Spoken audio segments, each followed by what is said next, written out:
Sports, sports, sports, sports, sports, sports, sports, sports.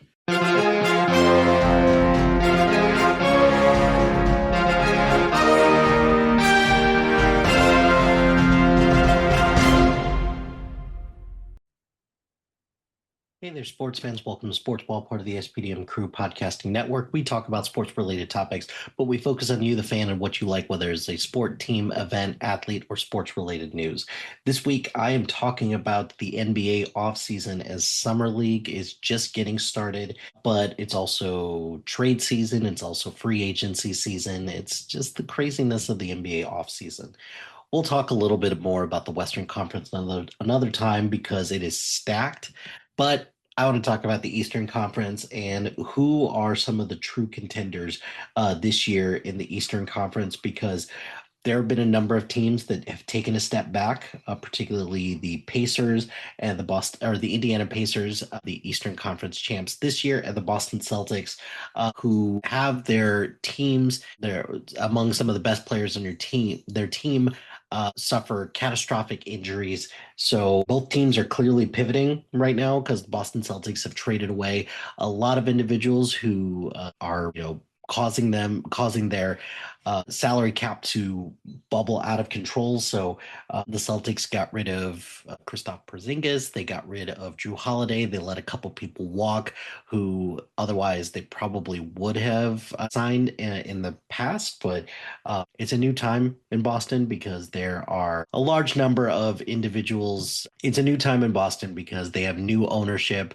And yeah, it's just going to be one of those things where it's going to be different. So if I'm taking a look at the Eastern Conference, some teams that I think are probably going to be right about where they're at this time next year. Looking at the Washington Wizards and Charlotte Hornets, both those teams, they don't have a whole lot of talent and they've acquired a lot of new talent that needs to gel together.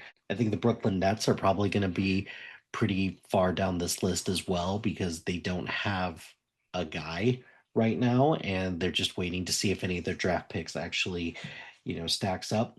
And then another team that I would put on this list, the Chicago Bulls, because I don't know what they're doing right now. It's as a Bulls fan, it's frustrating, but I just don't understand the direction that they're going in. Still haven't signed Josh Giddey.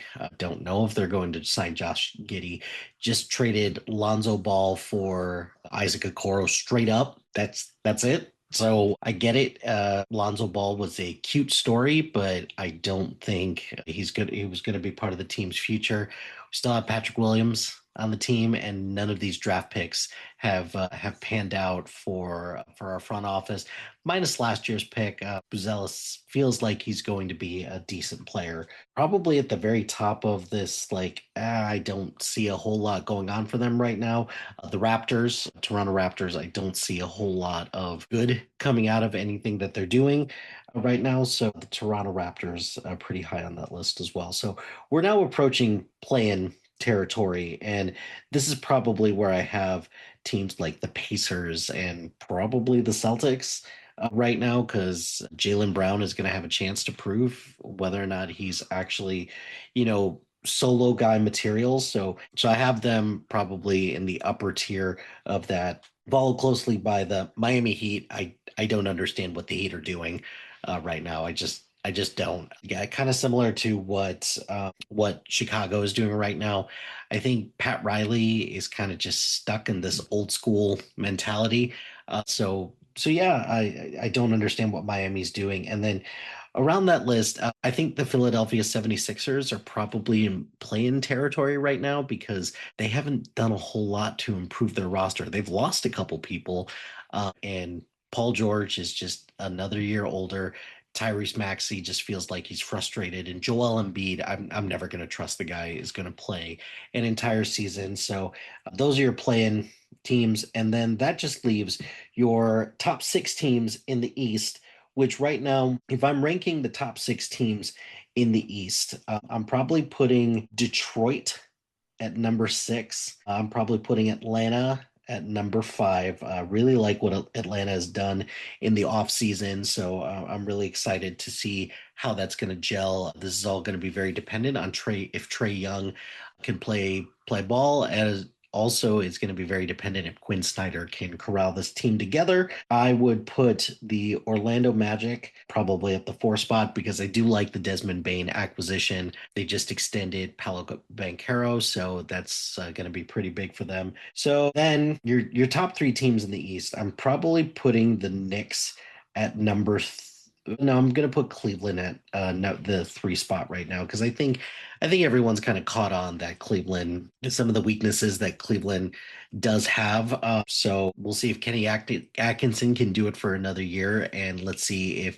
Donovan Mitchell doesn't get frustrated being in Cleveland. I'm gonna put the Knicks at number 2, having a full training camp with Karl Anthony Towns.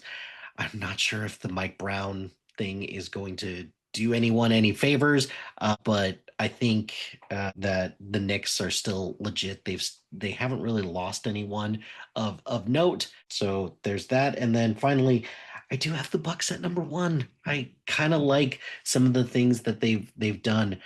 To me, this is going to be very dependent, not so much on if Giannis wants to stay in Milwaukee, but if Doc can actually do it. I don't trust Doc Rivers as a coach, particularly lately. So I'm very curious to see how that pans out. So those are my top teams, or those are my how I would rank all the teams in the East. I'm looking forward to see what else other teams can pull out this year. I'll probably do a Western Conference one coming up soon. But that's going to do it for this episode of Sportsball. Be sure to like, rate, and subscribe to anything and everything SPDM Crew, wherever you get your podcast. Excuse me. Join us on social media on Facebook, Instagram, X, Threads, YouTube, LinkedIn, and Blue Sky at SPDM Crew. Check out our website at SPDM Crew. A shout out to High Flyer Creative Studios for making our awesome logo. Greatly appreciate their support. And if you have any marketing, logo, or brand standard needs, contact them at highflyercreative.com.